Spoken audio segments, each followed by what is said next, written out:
She thought she could upstage me at my wedding. She was so wrong. The soaring notes of the bridal march echoed in the grand hall, its gilded ceilings gleaming in the sunlight streaming through stained glass windows. My palms were clammy against the fabric of my white gown as I adjusted my veil, heart pounding, not from excitement but dread. This was my moment, the day I'd dreamed of, planned for, fought for. And yet, a cold shiver crept up my spine. They were here. My parents, their expressions a practiced facade of cheer, and my sister Catherine, the ever-shining star of their universe, radiating confidence as though this day belonged to her. She hadn't missed an opportunity to sabotage me before. Why would today be any different?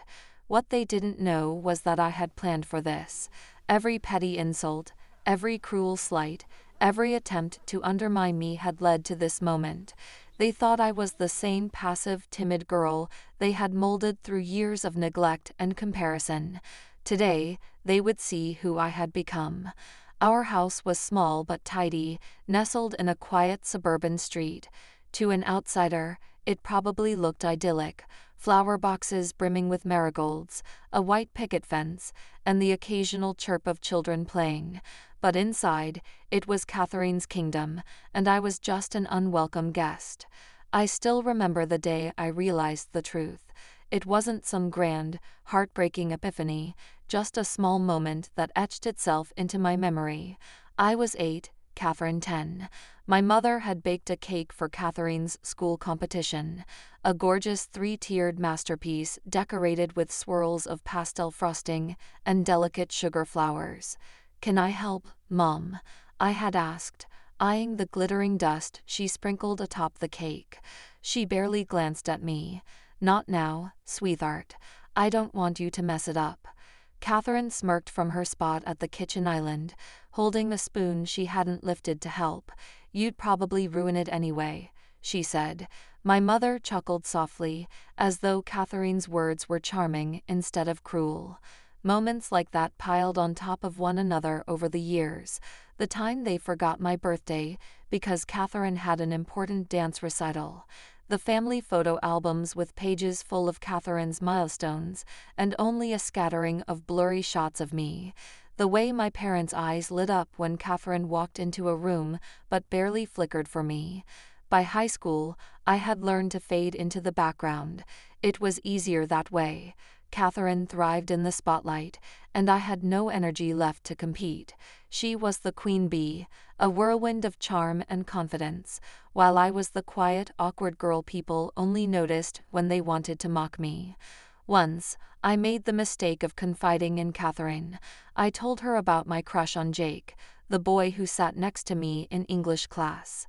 "I think he likes me too," I said one evening, hope bubbling in my chest. The next day, Catherine strutted into the cafeteria holding Jake's hand.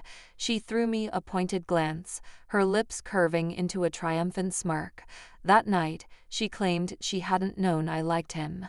"You're being dramatic," she said, rolling her eyes. "He wasn't interested in you anyway." That was Catherine's way. She didn't just want attention, she needed to ensure I got none. The first glimmer of hope came the day I opened my college acceptance letter, a full scholarship to a university several states away. It felt like the universe had thrown me a lifeline, a chance to escape the suffocating weight of my family's expectations, or lack thereof. When I shared the news, my parents barely reacted.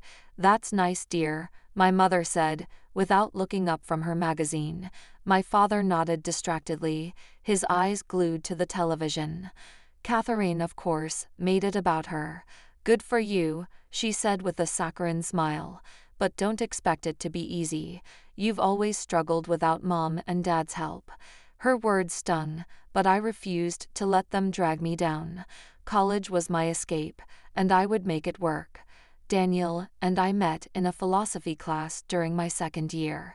He was confident but not arrogant, with an easy laugh that made me feel at ease in a way no one else ever had. We started out as study partners, bonding over late-night debates about Nietzsche and Socrates.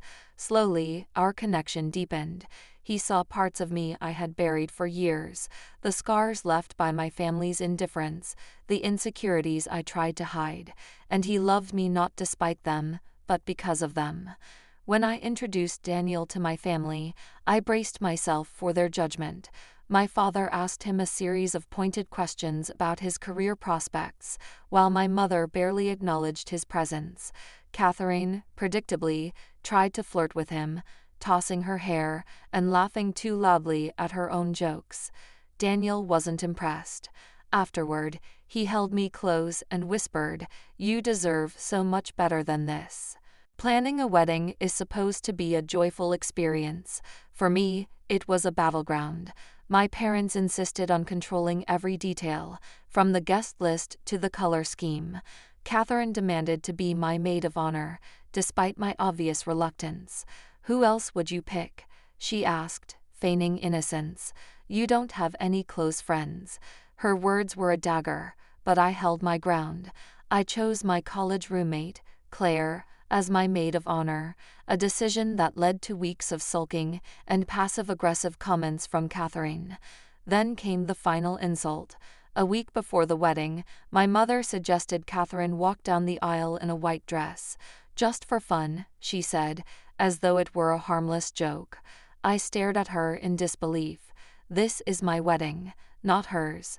The ceremony was held in a beautiful garden, with rows of white chairs arranged under a canopy of blooming cherry blossoms. Everything was perfect, until Catherine arrived. She wore a gown that rivaled mine, her hair styled like a bride's, her makeup flawless. My parents fussed over her, taking pictures and laughing, as though nothing was amiss. But I was prepared.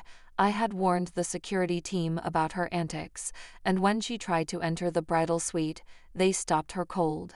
"You're not on the list," one guard said, his voice firm but polite. Catherine's face turned red. "I'm the bride's sister." The guard shrugged. "Sorry, miss. Rules are rules." The wedding went off without a hitch. Catherine's tantrum became the talk of the evening, but for once, it didn't overshadow me. I danced with Daniel under the stars, surrounded by friends who loved me for who I was. Later, videos of Catherine's outburst circulated among our extended family, exposing her true nature. My parents tried to reconcile, but I kept my distance. I had built a life of love and respect, and I wasn't about to let them drag me back into the shadows. Life isn't perfect, but it's mine, and that's enough.